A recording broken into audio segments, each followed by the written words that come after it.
TLB 미스가 일어났을 때 그것을 해결하는 방법은 하드웨어로 할 수도 있고 소프트웨어로 할 수도 있다라고 했는데 그걸 한번 살펴보겠습니다.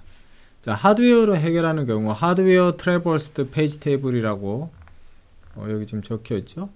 그 하드웨어를 해결하는 경우는 TLB 미스가 일어났을 때 MMU라고 하는 하드웨어가 있어요. 메모리 매니지먼트 유니트의 약자입니다. MMU가 그 페이지 테이블에서 해당하는 그 페이지 변환 정보를 찾아가지고 TLB를 업데이트 시킵니다. 그래서 이제 그 찾는 과정이 이제 페이지 테이블에 가서 페이지 테이블 엔트리 그 페이지 테이블을 찾아가서 즉 메모리를 액세스해서 봤는데 그 페이지 테이블에 밸리드 비트가 있잖아요. 그 밸리드 비트가 1로 켜져 있으면은 그 TLB를 이제 채우고 그 다음에 다시 이제 그 과정이 계속해서 진행되도록 하는 건데 이때는 이제 프로세서가 이러한 사실을 이제 알 필요도 없고 알 수도 없습니다. 하드웨어로 간단하게 처리해 버리니까요. 근데 만약에 이것이 이제 인밸리드라면은 그러면 페이지 폴트가 일어난 거죠. TLB 미스가 일어나고 이어서 페이지 폴트가 일어난 거기 때문에 페이지 폴트의 처리는 OS에서 한다고 했습니다. OS의 페이지 폴트 익셉션 핸들러가 실행이 돼야 됩니다. 즉 프로그램이 실행돼야 되는 거기 때문에 소프트웨어적인 처리는 프로세스가 그 인스트럭션을 실행시켜줘야 되죠. 그래서 페이지 폴트가 난 거고 이것은 이제 프로세서가 소프트웨어적으로 처리를 하도록 하드웨어에서 소프트웨어로 제어가 넘어가게 되는 거죠. 그리고 이제 소프트웨어로 하는 경우는 처음부터 이제 소프트웨어적 OS가 처리를 하는데 TLB 미스가 일어났을 경우에 그 익셉션이 일어나서 프로세서가 그 페이지 폴트 TLB 폴트라고 이제 여기는 붙여놨네요. TLB 폴트를 해결한다. 해결하는데 이제 그것은 커널에서 하는 일이 되겠죠. OS의 커널에서. 그래서 페이지 테이블을 읽고 페이지 테이블을 읽어가서 그 페이지 테이블이 밸리드면은 역시 소프트웨어적으로 그 TLB를 갱신하고 이제 리턴을 하면 되겠죠. 컨트롤을. 근데 페이지 테이블이 인밸리드라면은 그 해당하는 페이지 테이블이 이게 0으로 마킹되어 있으면은 밸리드가 그것은 다시 페이지 폴트 핸들러에게 다시 컨트롤을 넘겨줘야 되겠죠. 그래서 하드웨어랑 소프트웨어랑 사실 차이점은 하는 일은 똑같은데 그것을 하드웨어로 할 때는 프로세서 모르게 이제 그 페이지 테이블 엔트리가 밸리드일 때는 해버리는 거고 소프트웨어를 할 때는 처음부터 OS가 그 일을 페이지 테이블을 읽어와서 밸리드인지 인밸리드인지 판단하고 또 필요할 경우 페이지 폴트 핸들러를 호출하는 것까지 소프트웨어가 하게 된다는 거죠. 근데 아무래도 이렇게 소프트웨어를 하는 경우는 시간이 좀 더 걸리겠죠. 그래서 이제 현재 사용되는 대부분의 칩셋들은 이 하드웨어로 TLB 미스를 해결하는 쪽으로 이제 가고 있습니다. 그래서 왜냐하면 페이지 테이블 폴트가 꽤 자주 일어나기 때문에 가끔 일어난 그 페이지 폴트에 비해서 더 자주 일어납니다. TLB 폴트가. 그래서 요거를 하드웨어로 MMU에서 이 일을 처리하는 것이 더 일상적이다라고 할 수가 있겠습니다. 자, 그 다음에 이제 컨텍스트 스위치와 관련해서 TLB를 어떻게 할 거냐를 한번 생각해 봐야 될 것 같아요. 예를 들어서 현재 프로세서 1이 실행되고 있다가 프로세서 2로 컨텍스트 스위칭을 한다. 컨텍스트 스위칭이라고 하는 것은 액티브 러닝 실행되고 있는 프로세스를 바꾸는 겁니다. 우리가 보통 쓰고 있는 게 다 멀티 프로세스죠. 운영 체제들이 여러 개의 프로세스들을 이제 시간적으로 서로 이렇게 시분할 방식으로 컨텍스트 스위칭을 하면서 P1을 실행시켰다가 또 P2를 실행시켰다가 또 P3를 실행시켰다가 또 P1을 실행시켰다가 이렇게 현재 CPU를 점유하고 있는 프로세스를 주기적으로 계속 바꾸는 방식으로 여러 개의 프로세스를 실행합니다. 그래서 컨텍스트 스위치가 대부분 OS에서 자주 일어나는데 컨텍스트 스위치가 될 때 이제 문제가 뭐냐면 각각의 프로세스들은 가상 메모리 공간을 자기 혼자 다 쓰고 있다고 생각하죠. 다시 말해서 똑같은 가상 주소에 대해서 프로세스 P1하고 프로세스 P2가 다른 물리적인 메모리를 가리키고 있다는 겁니다. 그럴 가능성이 매우 크다는 거죠. 그래서 지금 가상 주소를 물리적인 주소로 변환시키는 그 정보는 프로세스가 바뀌면은 바뀌어야 되는 거죠. 만약에 P1 프로세스를 위한 메모리 주소 변환 정보가 지금 TLB에 있는데 이 TLB를 그냥 두고 컨텍스트 스위치를 해버리면, 즉 P1 프로세스에서 P2로 넘어가면은 P1하고 P2는 사실 페이지 테이블이 서로 다르죠. P1을 위한 페이지 테이블과 P2를 위한 페이지 테이블은 다르다고 했습니다. 각각 서로 다른 개별적인 프로세스마다 자기만의 페이지 테이블이 있는데, 즉 같은 가상 주소에 대해서 다른 물리적인 주소를 가진단 말이에요.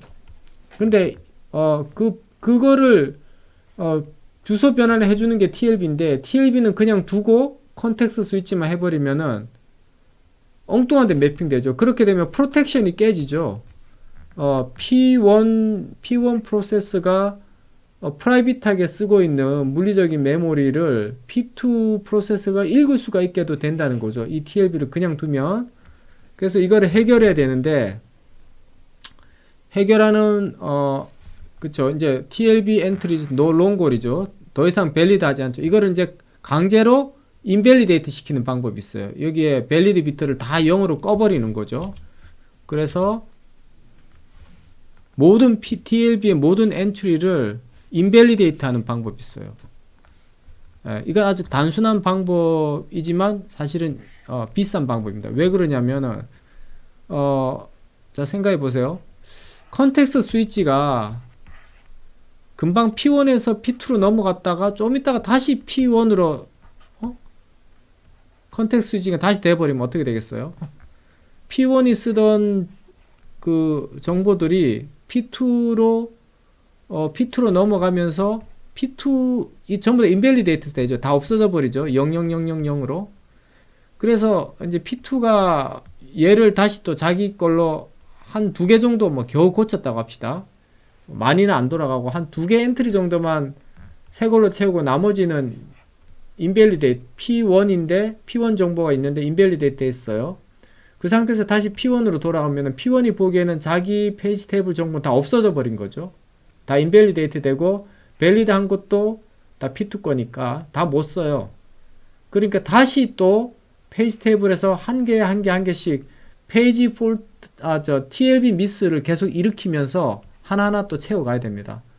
그래서 좀 돌다가 또 페이지 P2 프로세스로 또 권한이 넘어가면 또 인밸리데이트 되고 P2를 위해서 또 하나씩 채워야 되고, 컨텍스트 스위치가 자주 일어나면은 계속 TLB 폴트가 계속 일어나게 되는 문제가 있어요. 그래서 이 방법은 사실 잘 안 쓰는 방법이 되겠고요. 그거보다는 더 현명한 방법은 뭐냐면 TLB 히트냐 미스냐를 구분하기 위해서 가상 주소와 피지컬 주소 정보만 TLB에 담아두는 게 아니라 필드를 하나 더 둡니다. 프로세스 ID라고 하는 필드를 하나 더 두자 이거죠. 각각의 프로세스들을 구분할 수 있는 몇 번째 프로세스를 위한 지금 요 값인지 페이지 변환 정보인지, 그래서 프로세스 ID하고 버추얼 어드레스를 합쳐서 요거를 페이지 테이블의 태그로 쓰자는 거죠. 요거 다 합쳐가지고 원래 가상 주소 페이지 넘버 요게 이제 태그였죠. 근데 거기다가 앞에 프로세스 ID까지도 붙이라는 거죠. 프로세스 ID까지 붙여서 그거를 태그로 하면은 컨텍스트 스위치가 일어났을 때 모든 페이지 테이블에 있는 모든 TLB에 있는 그 트랜스레이션 정보를 다 인밸리데이트 시켰다가 또 일일이 얻어왔다가 또 인밸리데이트 시키고 이렇게 반복할 이유가 없게 되는 거죠. 그래서 프로세스 ID를 위해서 약 한 8비트 정도 예를 들면 할당하면 256개의 프로세스는 구분할 수 있잖아요.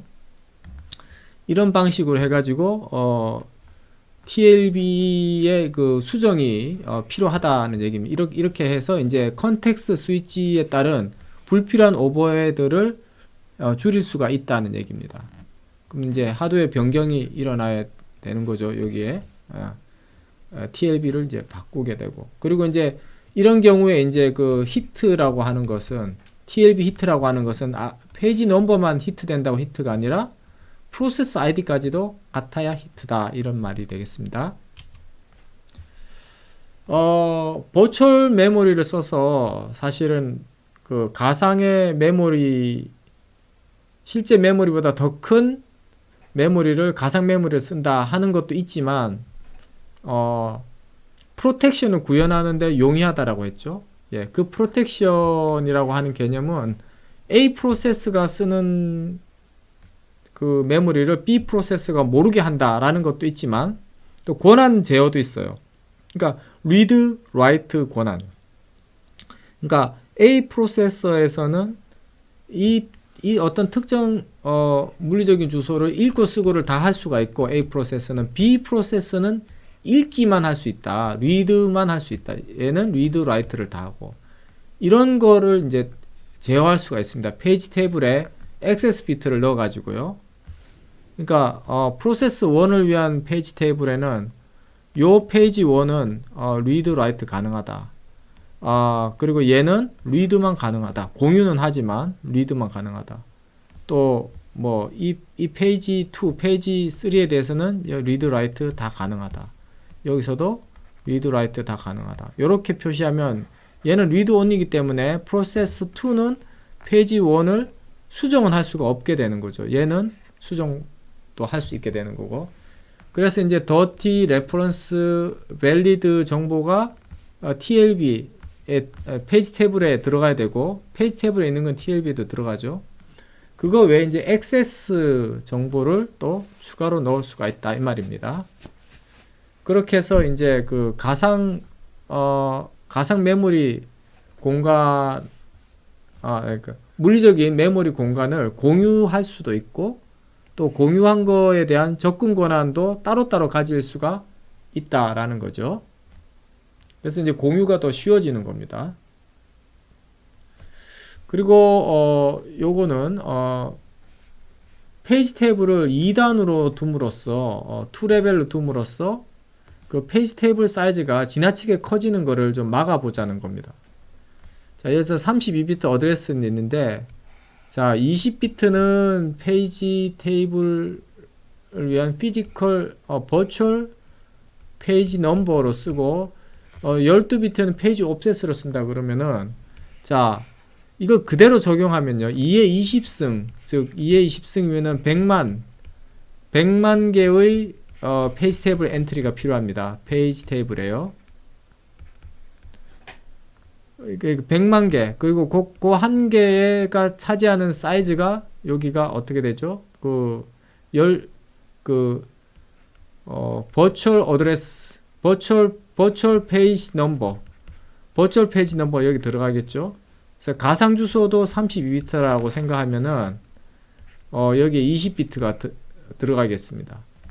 만약에 가상 주소가 물리적인 주소가 20비트라면은 여기에 이제 32비트라면은 20비트 들어갈 거고, 뭐 물리적인 주소가 30비트다. 그럼 여기에 이제 18비트가 들어가고, 이래서 뭐 18 곱하기 100만 이 되거나 뭐 20 곱하기 100만 이 단위는 비트겠죠. 가 되는 이런 어마어마한 사이즈가 페이지 테이블로 필요하고, 요것이 프로세스마다 하나씩 다 있어야 되죠. 그래서 곱하기 프로세스 개수, 이만큼의 메모리를 쓰게 되는 겁니다. 페이지 테이블만을 위해서. 이게 너무 아까우니까 좀 절약하기 위해서 이런 방식을 생각할 수 있어요. 2단으로 두는 거죠. 첫 번째 단에는 요 앞에 P1 인덱스만 가지고, P1에서 10비트니까 이제 1024개의 엔트리만 있으면 돼요. 그 다음에 두 번째 단에서 이제 P2 인덱스를 가지고, 여기서 이제 P2 인덱스를 가지고 또 요 각각이 1024개죠. 네, 요렇게.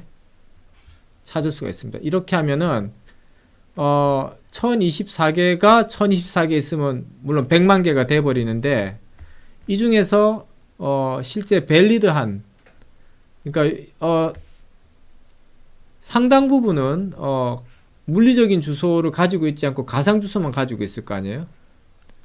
즉 하드디스크 하면 있을 거 아니에요. 그런 인밸리드한 것들은 2단 정보가 필요가 없죠. 1단만 있으면 요 첫 번째 단 정보에 밸리드하고 인밸리드가 표현되면은, 두 번째 단은 이것이 다 일일이 다 있을 필요가 없고, 실제로 물리적인 주소를 가진 페이지들만 여기서 두 번째 단을 가지니까 메모리를 좀 덜 쓸 수 있겠다라는 그런 이야기가 되겠습니다.